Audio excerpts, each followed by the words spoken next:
जय जगन्नाथ मोर YouTube family आपण मैंने केमती अच्छी भलरे थी मत लगे। आज मुझे गोटे मूंग दाली सकाल ब्रेकफास्ट जहाँकि आपन को भल लगे। तेणु फास्ट आज गोटे छोट चामच रे किसी मूंग डाली नहीं बाउल कि बेलार कि मूंग रखीदे तापर पानी ढालदे। पानी ढाल दे हाथ में गोलैदे गोलै दे किस करवा हाथ भलरे पाउडर थी रखिकी आउ थे पानी ढालदे।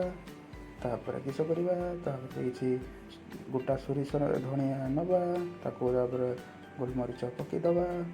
तापर किसी कौन सुखिला लंका व सुखिला राग बालेश्वर भाषा कहुए ताको गोलै दे 2 घंटा रखीदे। 2 घंटा रखीदेला काढ़ीदे। काढ़ी सारापर सी भल भाव हो कारण पानी मिसिले से किस हम ना से भल कि तार सफ्ट हो हाथ में भी केमती भांगी भल भाव देखी टे भल भाव गोलैदे। गोली सारापर कौन कर गोटे छानी पानी गुड़ा काढ़ीदे मिक्सिंग ग्राइंडिंग करदे सारापर से किसी अदा टुकड़ा ढालिबा। तापर कंचा राग टे भांगिकी ढालिबा। तापर ताको भल भाव जीरा टे पकईदे। जीरा पकई टे लुण टे देदे। लुण दे सारापर चीनी टे देदे ना लुण जगार भूल कहली चीनी देदे। तापर टे पानी देदे। दे सारापर ताको ग्राइंडिंग करदे। ग्राइंडिंग कर सारापर काढ़ी गोलैदे टिके चामच रे गोलै सारापर किस करवा गोलै टे भल भाव गोलैदे। तापर गोटे छोट बेला बा पात्र रे रखीदे। रखी सारापर टे ढांकीदे।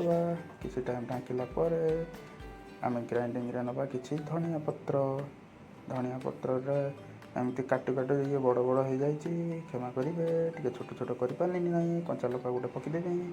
तापर टे जो आमर सोला अच्छी सोला मटर ताको टे भजा वाला फ्राए वाला पकईदे।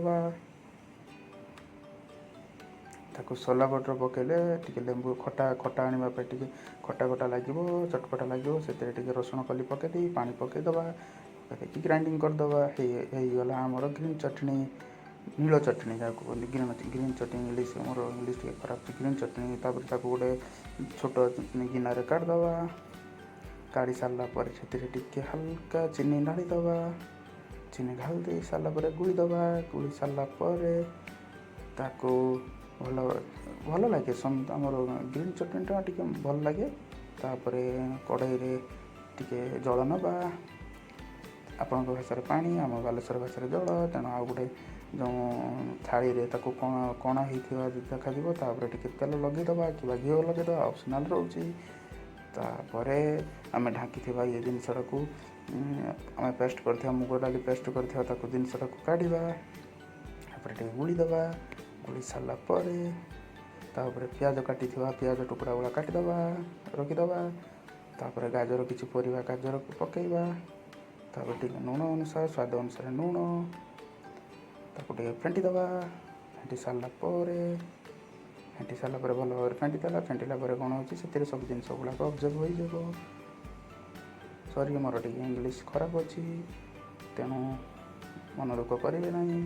मु खांटी बालेश्वरिया गाँ पिला तेणु टे लुण पकईदे। लुण पकई सारापर गोलैदे टिके गोलै सारापर भल भाव गोलै सारापर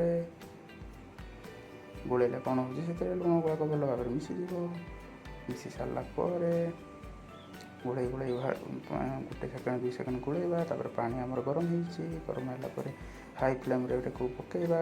ताको टे भल भाव हाई फ्लेम न देले से भल भाव हेनी। तापर से चामच रे किसी अल्प अल्प रखा गैस टे अधिक माप रख बढ़ई रखीदे ना भल भाप आसबना बांफ न आसिले भल हम ना तेणु टेस्ट भल आसबनी। तेणु ये मूंग डाली ब्रेकफास्ट समस्ते सकाल सकाल घरे ट्राए करूँ। आम तो बैचलर लोक आम बाहर रोचु बेंगलोर रोचु हैदराबाद रोचु तेणु देखिकी से सब आम ट्राए करुचु। କିଛି କିଛି ଟ୍ରାଏ କରୁଛୁ ଭଲ ଖାଇବା ପାଇଁ। ଆମର ହେଇଗଲା ରେଡ଼ି ମୁଗ ଡାଳିର ସକାଳ ଜଳଖିଆ। ତେଣୁ ଟିକେ ଟେଷ୍ଟ କରିନେବା ହେଇଛି ନା ନାହିଁ, ଜଳ ଟିକେ ଶୁଷି ସାରିଲା ନାହିଁ ନା ଭଲ ଭାବରେ ପାଣି ପାଣି ଅଛି। ଟେଷ୍ଟ କରିଦେଲୁ, ଆମେ ଥର୍ମୋମିଟରରେ ଟେଷ୍ଟ କରିଦେଲୁ, ହେଇଗଲା। ତାପରେ ଆମେ ତାକୁ ଟିକେ କାଢ଼ିଦେବା। କାଢ଼ିଲା ପରେ ଟିକେ ଥଣ୍ଡା ହେଲା ପରେ ତାକୁ ହାତରେ କାଢ଼ିଦେବା। କାଢ଼ିଲା ପରେ ଦେଖିବେ କେତେ ସଫ୍ଟ ହେଇଥିବ। ଏଇଟା ଯେଉଁମାନଙ୍କ ପାଇଁ ତେଲ ଛଣା ଜିନିଷ ଖାଇବା ମନା। ଏଇଟା ତ ସକାଳ ବ୍ରେକଫାଷ୍ଟରେ ଭଲ ହେବ। ପ୍ରୋଟିନ୍ ଜାତୀୟ ଖାଦ୍ୟ। ମୁଗ ଡାଲି ଛଣା ଜାତୀୟ ତେଲରେ ଡାଇବେଟିସ୍ ଲୋକ ପାଇଁ ଭଲ ନୁହେଁ। ତେଣୁ ସେଇଥିପାଇଁ ବହୁତ ସଫ୍ଟ ହେଇଛି ମୋର ଏଇ ନାସ୍ତାଟିଏ, ବ୍ରେକଫାଷ୍ଟ, ଜଳଖିଆ ଯାହାକୁ କହିପାର।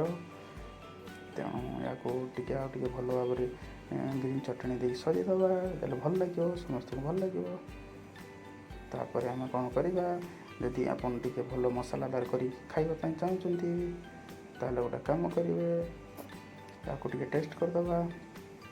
ଟେଷ୍ଟ କଲା ପରେ ଦେଖିଲା ଭିତରୁ ଭଲ ଦିଶୁଛି, ଟେଷ୍ଟ ଭଲ ହେଇଥିବ ଲାଗୁଛି।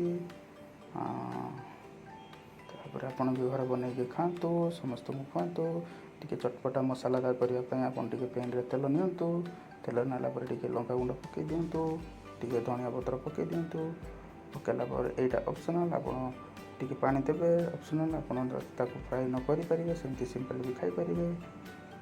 ଖାଇଲା ପରେ ପୁଣି ଟିକେ ତାକୁ ଲଗାଇଦେବା, ଟିକେ ମସଲାଦାର କରିଦେବା। ତଳ ଉପର କରି ସାରିଲା ପରେ ତଳ ଉପର କରିଦେବା ଟିକେ। ତାପରେ ତଳ ଉପର କରି ସାରିଲା ପରେ ହେଇଗଲା ଆମର ବ୍ରେକଫାଷ୍ଟର ମୁଗ ଡାଲିର ଜଳଖିଆ। ତାପରେ ଆମେ ତାକୁ ଗୋଟେ ପ୍ଲେଟ୍ରେ କାଢ଼ିଦେବା। କାଢ଼ି ସାରିଲା ପରେ ତାକୁ ପୁଣି ଗ୍ରୀନ୍ ଚଟଣିରେ ସଜାଇଦେବା।